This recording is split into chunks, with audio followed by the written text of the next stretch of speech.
welcome everyone. Thank you for joining us on a Saturday morning. It is always nice to see so many attendees here on our webinars to learn more about different educational options. Today we have Amit Tyagi, the Associate Director of Admissions and Financial Aid from the Indian School of Business, who's going to be speaking to us about their programs. And we're really excited because I think this is a great option for so many students and MBA aspirants right here in India. I just want to introduce myself. So I'm Kim Dixit. I'm the CEO and co-founder of the Red Pen. We are an education consulting company based in Mumbai, India for the past 9 years, actually, not 8. And it says 7 global locations, which means really we have our main office is in Mumbai. It always has been, and we have consultants located around the world. We not only help applicants who are interested in MBA, both in India and abroad, but we also help students and families make educational decisions at all levels of education. So as you can see, we offer early advising, undergraduate, postgraduate, MBA, and day and boarding school support. So today we are talking about the MBA application, and I think also it may be relevant to many students who are kind of deciding between the MBA and other postgraduate options. So we do have a lot of experience in service lines associated with postgraduate studies as well. Yeah, so that's us. We are professional. We hold professional memberships in different organizations, as you can see here at the bottom of the slide: NACAC, AGAC, IECA, IACAC. And so all of those acronyms really mean that we do try to keep up on the sort of the top of all professional organizations and stay abreast of best practices globally. So that's us. That's the Red Pen. Now, Amit, I will hand over the presentation to you and let you share with us some information about the Indian School of Business.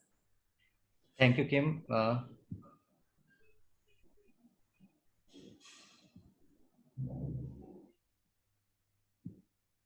So I'll just share my screen. So welcome everybody to the session, and thank you, Kim, for having me on this platform. I'll just take around 20 minutes to share my presentation, what I have about ISB, and that should answer most of your queries. And if there are any queries post this presentation, I'll also be happy to answer any of the queries that you have on the Indian School of Business. So ISB was established in the year 2001, and since we are less than 20 years old, and since the last 20 years, the journey that we have had from being a young B school to one of the world's best is what we call a journey of many firsts. So we have had a lot of achievements in terms of being the first B school in India to offer the one-year MBA program, a format so successful that it's now being offered by almost all top B schools in India. We're the first in India to offer the modular MBA programs. We're the first in South Asia to be accredited by AACSB. We are among the youngest B school to be ranked among the top 13 FT global MBA rankings. So this journey of many firsts has been made possible by the commitment and of our founders and the vision of our founders and the faculty members over the years. Moving forward, I want to take you to the beginning of ISB, the origins of ISB. So when we were being set up, we did not want to reinvent the wheel, but wanted to bring the world's best MBA education to India. And that's when we chose Kellogg and Wharton to be a founding associate B schools. And they helped us with the curriculum and systems to build the ISB institution. So as we progressed in our journey, we collaborated with London Business School and MIT Sloan School of Management for their research focus. So we wanted to be recognized as among the best research B schools, and that's where we choose those 2 B schools to be our partners they are among the best research-focused B schools in the world today. And as we progressed, we also partnered with the Fletcher School at the Tufts University for its unmatched expertise in law and legal environment, and that's where we get our strength in public policy from. So all these alliances which we have helped us in terms of getting the best-in-class faculty, best-in-class knowledge, curriculum, and have built up the institution and the brand over the last 20 odd years of our existence. And in the last 20 odd years, we have now been recognized by the world's best accreditation agencies as among the top B schools in the world. So we are now among the only 100 B schools in the world to have the triple crown accreditations. So we are accredited by the top 3 accreditation agencies in the world today: AAC, CSB, Equus, and EMBA. And this is something which is achieved by only we are the third B school in India and among the 100 overall in the world to have this particular triple crown accreditation. And we are also ranked 28th in FT MBA Global Rankings 2020. So what this does is this firmly establishes us as a B school of repute world over, and uh, and underlines the efforts which we have made over the years to build a world-class B school right here in India. Now, going forward, I want to talk about a couple of things which make ISB unique. First and foremost is world-class faculty.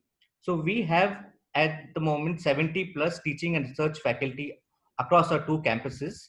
They are the resident faculty of ISB. So they stay at Hyderabad and Mohali campuses and teach a contemporary curriculum. But apart from this, we also have a pool of 200 plus visiting faculty from top global B schools, what we call the portfolio faculty at ISB.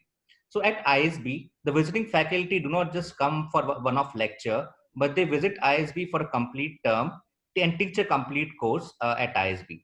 So by this, we are able to bring in top teaching talent to come and teach at ISB. And this ensures that we keep our curriculum contemporary, world class, and we are able to provide excellence in MBA teaching and management research. So our visiting faculty come not just from our partner schools, but from across the schools world over. So we have visiting faculty from Wharton, Kellogg, LBS, HKUST, Georgia Tech, MIT Sloan, and many more other B schools. So what some of the examples of the visiting faculty which visit ISB, I want to give you an example. So one of them is Mr. Edward Rogers. He is the Chief Knowledge Officer of NASA, and he takes a course at ISB. The course is called Managing Business Complexity. So imagine learning business complexity from somebody who deals with complexity in and out as a rocket scientist at NASA. The second is Mr. Krish Sunabanyam, who is the Chief Economic Advisor to the Government of India. Imagine learning finance from somebody who advises Government of India on how to on the economic and finance policies.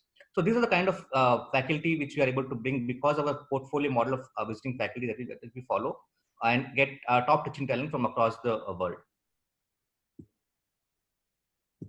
I want to talk something also about our integrated learning curriculum. So at ISB, we just don't believe in classroom-based learning, but we believe in integrated learning in terms of a classroom-based learning, applied learning, learning from your peers, and learning from the external environment like events and competitions and from the various other stakeholders of ISB. So let me just elaborate on each of the these points briefly. So in terms of classroom learning, we follow the case methodology, which is taught in almost all top schools today. We have 10 specializations to choose from for our students. 6 of them are function specialization, 4 of them are industry specializations. So in terms of function specializations, we have finance, marketing, operations, strategy, entrepreneurship, and public policy. In terms of industry specialization, we offer healthcare, infrastructure, manufacturing, and information technology. So we have 8 terms which are spread across 52 weeks. And in this 8 terms, for the first 3.5 terms, you take 14 core courses. And for the next 4.5 terms, you get to choose from 80 plus electives, and you have to complete minimum of 17 and maximum of 21 courses you can take as part of your elective courses in the last 4.5 terms. So this compares very favorably to any of the top 2-year MBA schools in India, where in terms of the number of courses or in terms of the electives offered to the students. In terms of applied learning, we have something called an experiential learning program, wherein this is nothing but an internship, wherein students along with the curriculum also are attached to a particular organization under an industry mentor and a faculty mentor, and they work on a live industry problem. So they work for 3.5 months. They visit the organizations on the weekend. They study the particular organization, the problem, come up with solutions, and 1 week is spent at that particular organization, wherein they uh, uh, present their findings, present their recommendation, and help start the implementation process for the same. Another important component of applied learning at ISB is study treks. So under this, students get to spend 1 week at a particular organization or industry. And there are three variations of these treks. There's international trek, where students spend 1 week at international locations, a domestic trek where students spend 1 week visiting organization at a domestic location, and the third is social sector trek, where students work with a PSU or an NGO and study that in detail. So in this 1 week, students are expected to meet all the stakeholders of that particular organization, understand the various forces acting on that particular industry organization, and come up with a detailed report in the week process. So it's a kind of a compressed internship which we offer for 1 week for our students. The third component is plan an entrepreneurial venture. So for people who want to go for an entrepreneurship after their MBA, this is a perfect module which is offered by our Center for Innovation and Entrepreneurship. We have 2 incubation centers at ISB across 2 campuses, and students can take this course from those incubation centers. And after their MBA, they can apply to be part of those incubation centers, and we nurture them for 11 months. We give them a stipend for 11 months for them to build their own startup and then take it live post that particular period. The next component is peer learning, wherein we have 40 plus international exchanges opportunities with various universities abroad, where we have both inbound as well as outbound exchanges happening. Here, students start going for exchange programs from the fourth term onwards, from the term wherein the electives start, and they can also opt for electives in those universities where they have gone for as exchange students. And similarly, students who come from other universities can take uh, courses at ISB. So what this ensures is that students get a lot of exposure to various cultures. They get to interact with various peers from different backgrounds.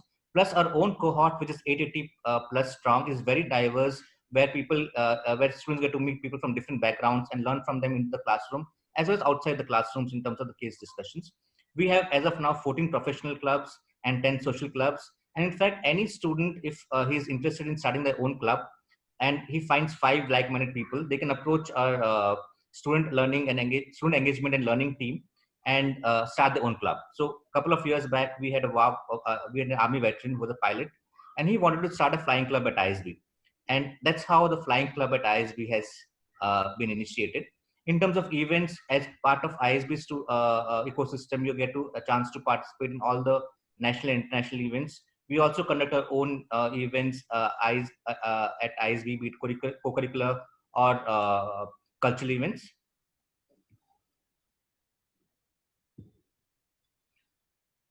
So this is something I want to talk to you about in terms of the course structure for class of 2021.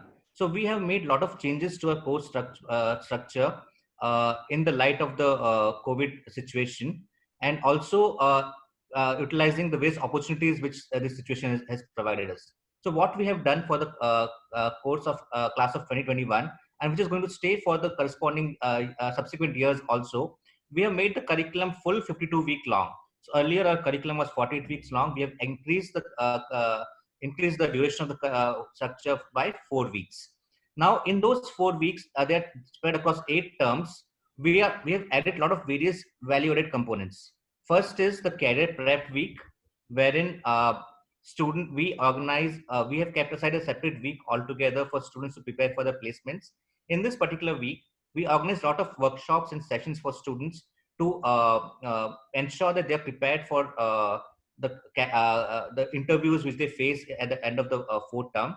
Here we have sessions from industry mentors, we have sessions from corporate leaders, we have sessions on resume building, we have sessions on interview skills, so on and so forth as part of this 1 week.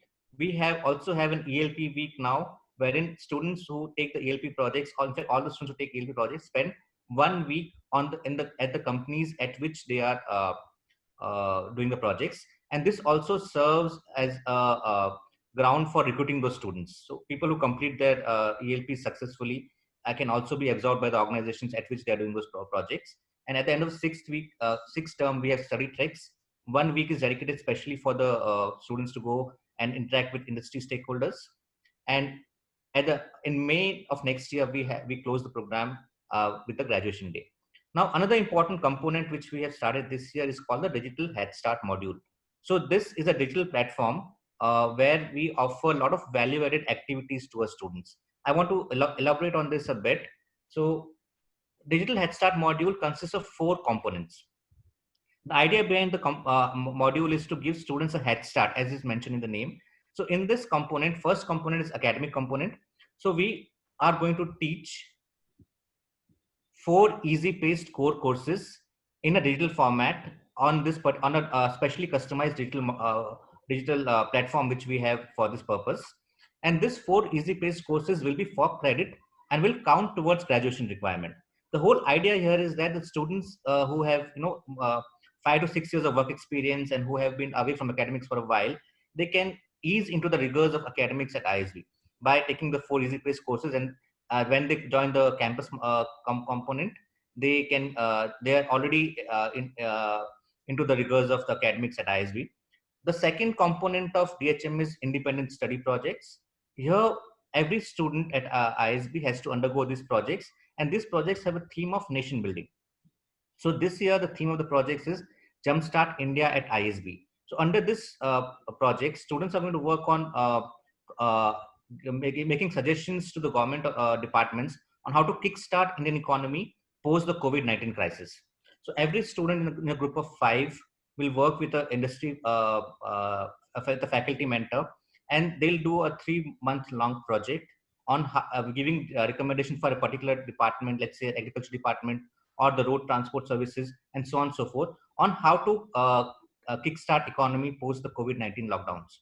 So these projects are already in progress for the current class. The third component is leadership development.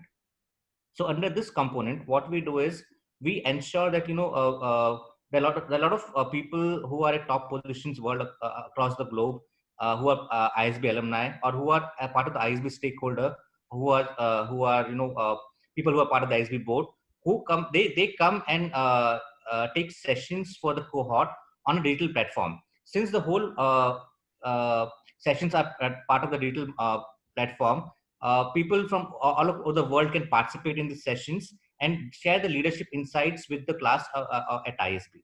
So, and as part of this particular component, we have had people like Mr. Harish Manwani, who is the chairman of ISB board, people like Manish Gupta, who is the CTO of Diageo Worldwide, have come and taken sessions for ISB students even before they have come on the campus. This ensures that students are part of the ISB ecosystem even before they join the campus module.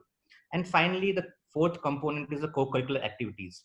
So under this component, what we have done is we have started, initiated the co-curricular activities like the club activities, learning events, even before the students come on the campus. So we have bonding sessions on the digital platform.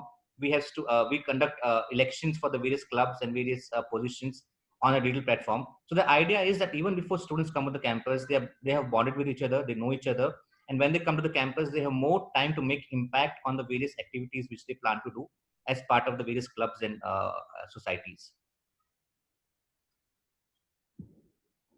Now, look at the diversity at ISB. So we have a 888 strong cohort which joins ISB every year, and these are people from various backgrounds. We have people from people who are mountaineers and adventurers, people who are artists and painters, people who are army officers, people who are a sports person, people who are from the aviation industry. So this different perspectives which these people bring helps the students not just in class discussions but also outside in terms of the campus life. And we have a very vibrant and thriving campus life both at our Hyderabad and Mohali campuses.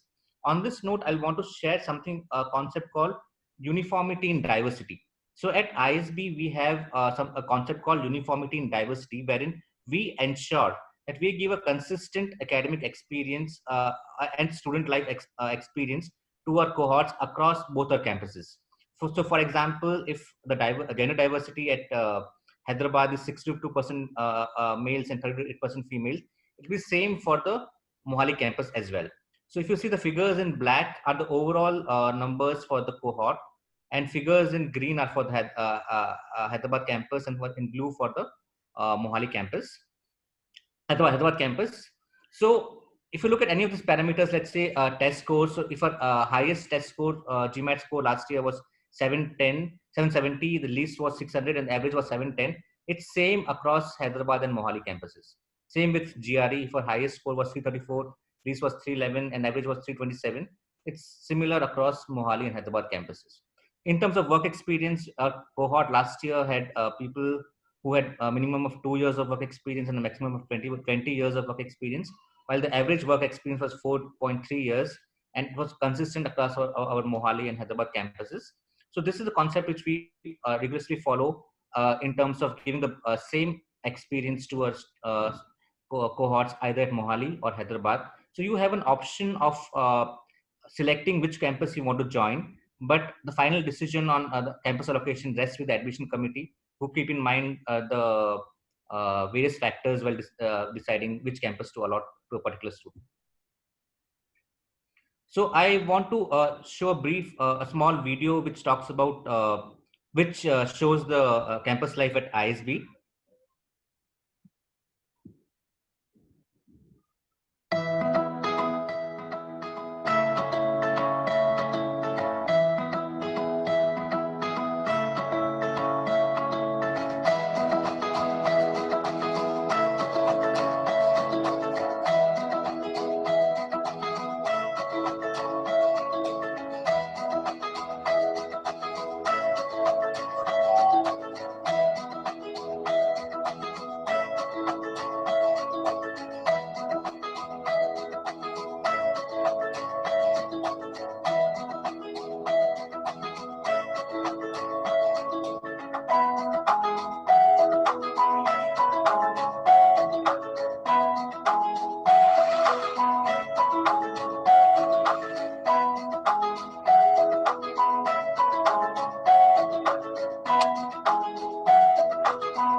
So as I said, and we saw in the video, we have one school but two campuses. So facilities across both the campuses are similar. We have inter-campus exchange in terms of people from Mohali coming for a term to Hyderabad and vice versa. We have a lot of lectures which take place via telepresence, and we have integrated admissions and placements. So in terms of admissions, you don't apply to a Mohali campus or you don't apply to a Hyderabad campus, but you apply to ISB. And similarly for placements, recruiters don't know whether you're from a Hyderabad campus or a Mohali campus. You are just an ISB student for them. Let's look at a slide on our global alumni network.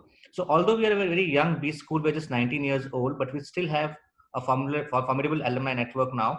We have more than 11,500 plus alumni across our PGP, PGP Max, PGP MFAB, PGP Pro, and FPM programs. And 90% of this number is from the PGP program at ISB. Almost 80% of our alumni are based across in various cities in India. Around 21% are in the rest of the world. Our alumni is now spread across 60 plus countries and 400 plus cities. And we have 550 plus alumni members as part of CXO roles, and another 600 members who are heading their own businesses or family businesses or their own startups. And we have 14 chapters at alumni chapters, 9 are at domestic locations and 5 international locations.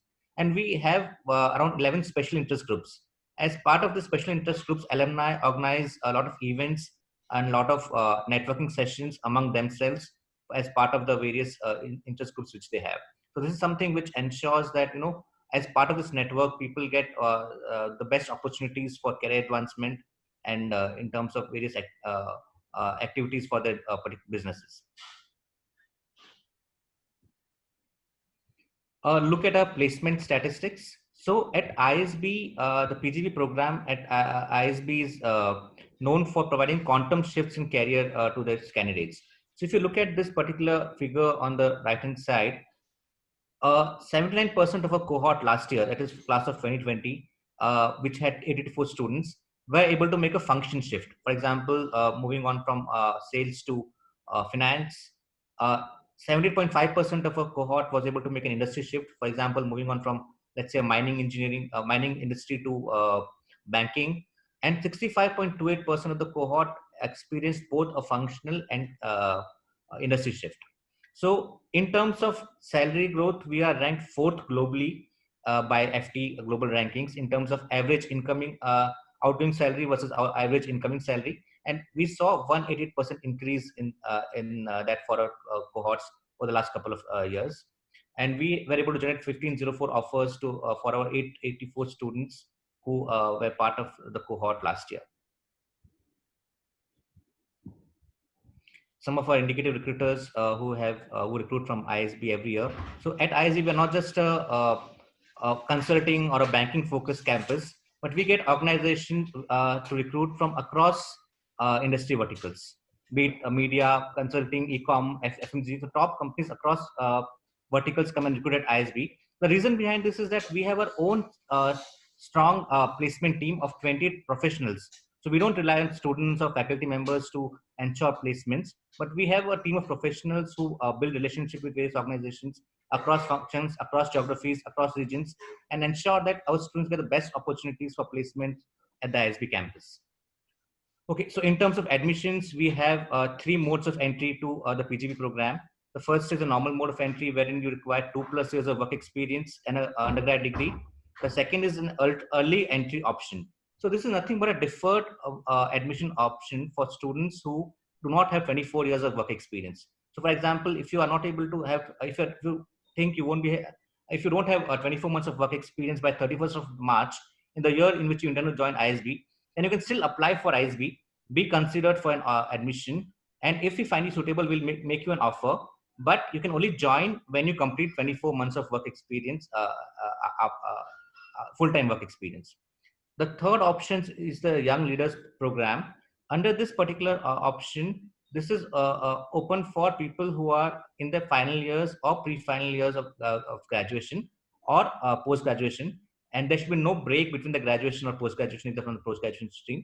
And they can apply to this Young Leaders Program, wherein we, after a selection process, we make them offers, and then they have a flexibility to gain 20 months of work experience in any industry, in any organization, and join us at ISB after those 20 months.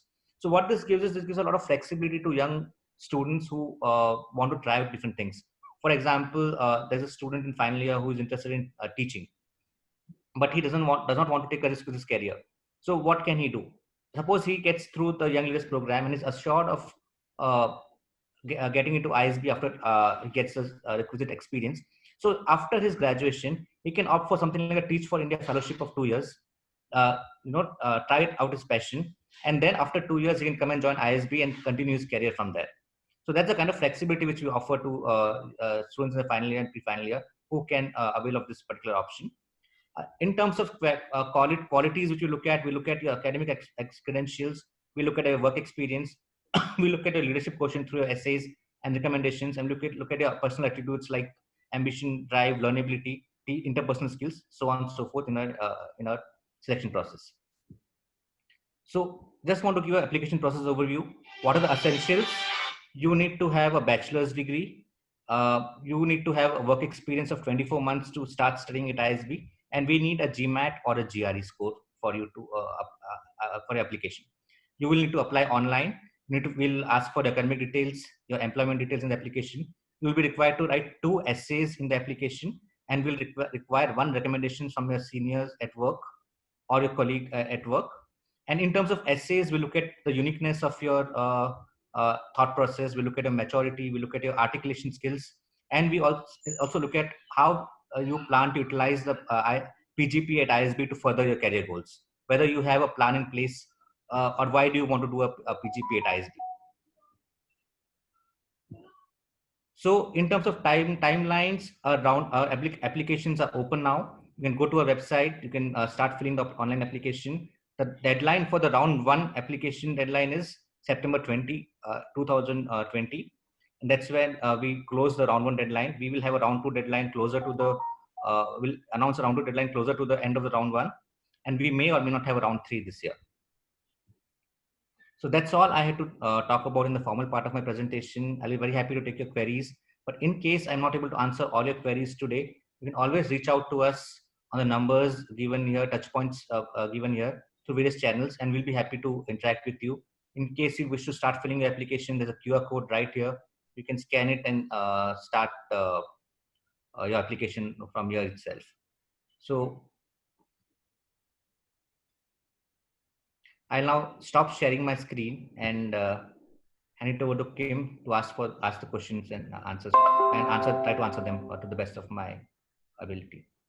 Thank you so much, Amit. I think that was a really thorough and informative presentation, and I can see lots of questions coming in. So I think we'll just get started with our questions. I want to begin with some questions that we typically get from applicants. So I'm going to share my screen. And actually, before I do that, I'd like to just send a poll out to our audience so we have a good understanding of, where people are in this process and what their thought process is in this year. So if everyone can please engage in this poll, it would be really helpful.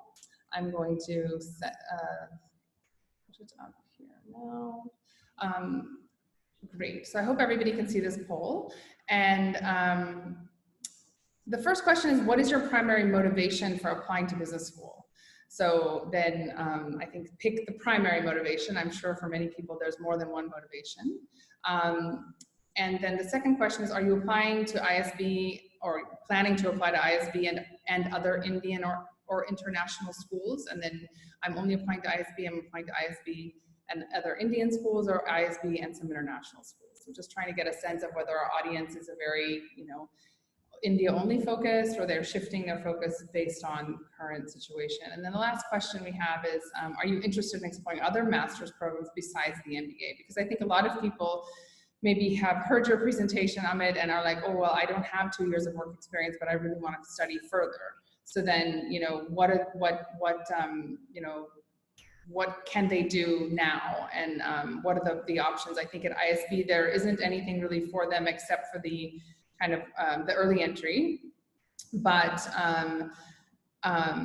I think at the Red Pen, maybe we can help them discover some other possibilities in India and outside. So I just wanted to put this poll up here for a bit and see if we can get some information about that and have a great an assessment of our audience. Looks like we're seeing most people, primary motivator for business school is career progression.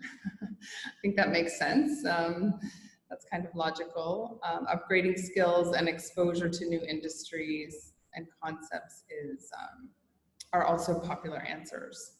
And acquiring business knowledge is another popular answer, which I think is always really important, because a lot of people, in undergraduate programs, they like to study things that are maybe a little bit more closer to their passions, or that they've kind of extended from high school years, but then now it's time to kind of gain the business skills and move into the professional workforce. So a lot of people are looking for business knowledge that maybe they didn't gain in undergraduate studies. So all of these situations are those that we can understand and have seen before.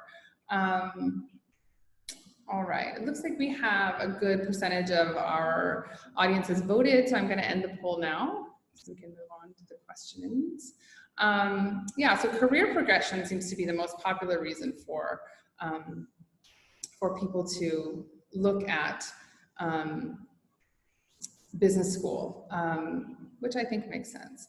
And it's interesting, in terms of, where people are applying, it's an even split. An equal number are applying to ISB and only India, and equal number applying to ISB and international. So that's an interesting outcome. So great, thank you everyone for engaging with that. And as those points are relevant, I will bring them up throughout this question, this sort of questions and answer session. So yeah, so for audience members, just wanted to say that we have some questions here that are sort of pre-arranged for Amit to answer, but please do, go to the Q&A box on your screen and post whatever questions you have after you've heard the presentations. Maybe it sparks some, query in your mind that you think we can get answered today. So we'd love to sort of share your questions with Amit.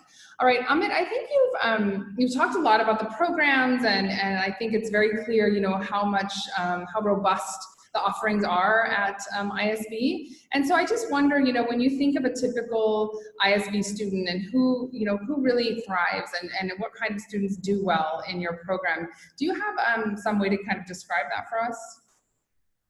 So that's the thing at ISB. We have a very diverse cohort. So there's no particular student, fit. We can't stereotype a particular ISB student, but we have a very diverse cohort which includes people from various different backgrounds. So over the years, we have had people from sports field, we had people from people who were in fashion designing, people who were in aviation industry, people who were air hostesses, who have come to ISB, who have thrived at ISB and got what they wanted. So people come to ISB for different reasons. There are people who want to enact a function change. People who are already working in, let's say, sales and want to move into finance. Or there are people who want to already enact industry change.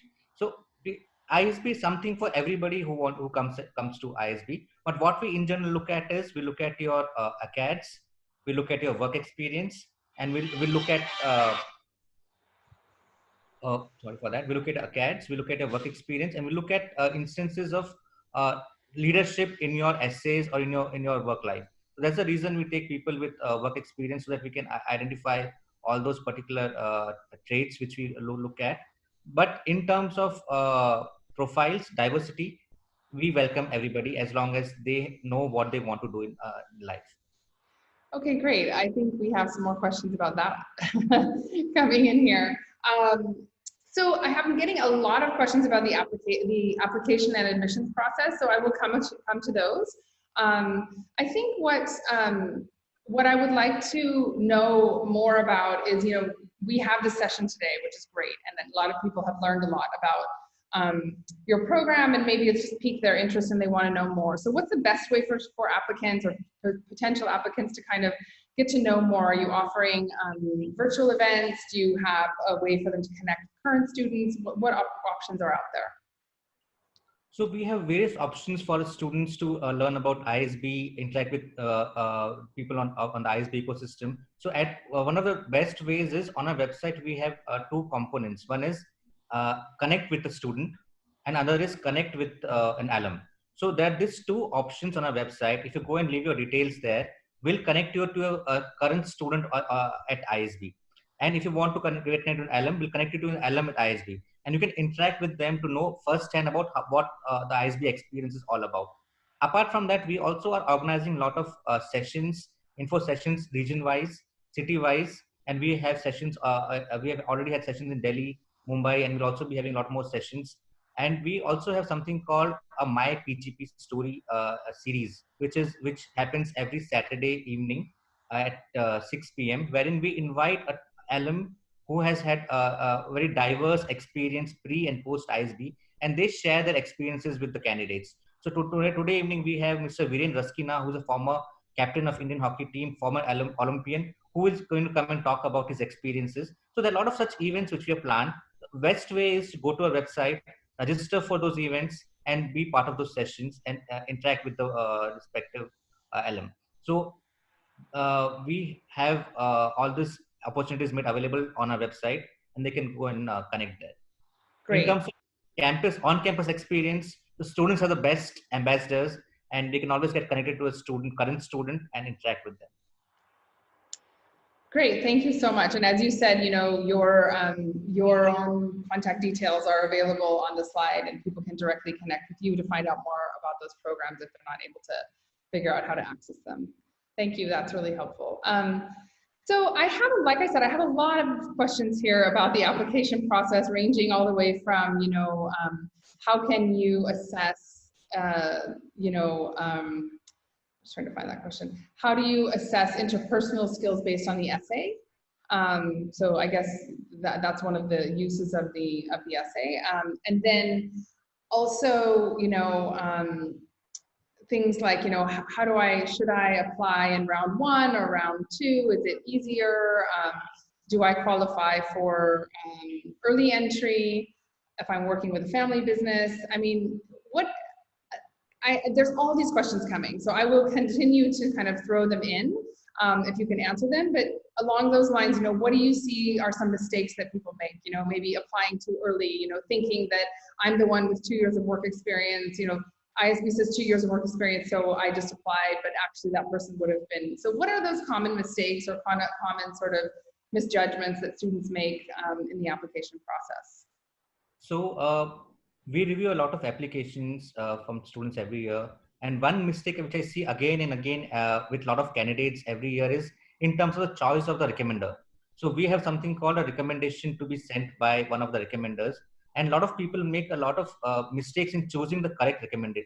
So idea behind the recommendation is to judge the quality of your experience in your particular work situation. So somebody who knows you well in that particular work situation should be your ideal choice of the recommender, and not somebody who is a CEO of an organization.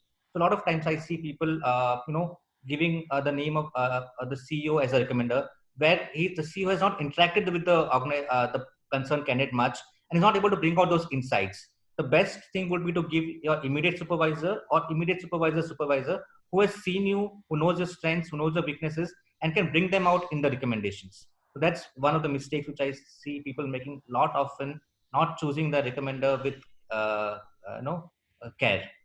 Mm.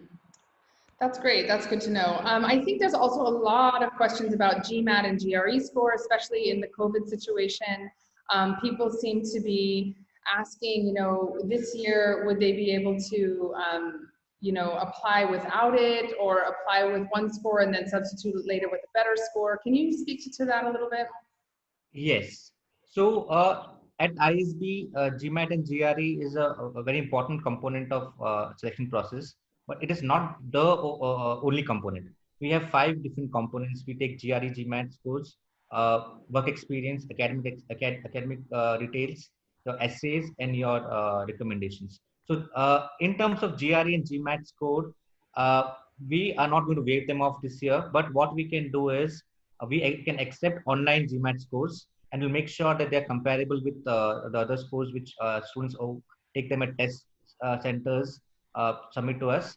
And also, if the students update their scores, they can send it to us, send us the updated scores, and we'll reconsider their applications. So in one academic cycle, students can apply only once, either in round 1 or round 2. But if the scores get changed, they can send the updated scores to us, and we'll consider them in the application. Okay, and do you accept CAT scores? You do not? No, we do not accept CAT scores. So for now, it's only GRE and GMAT. Okay, and are you looking at the sort of, if people have taken the online versions of those tests, are you looking at those scores differently than the ones that are at centers? Yes, we're accepting online scores. So students can go ahead and take online scores and submit them to us, and we'll ensure that they're comparable across the test centers or the online school, other tests which they take. Okay, great. 1 second.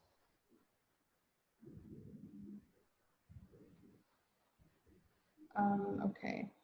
All right. So you did speak about,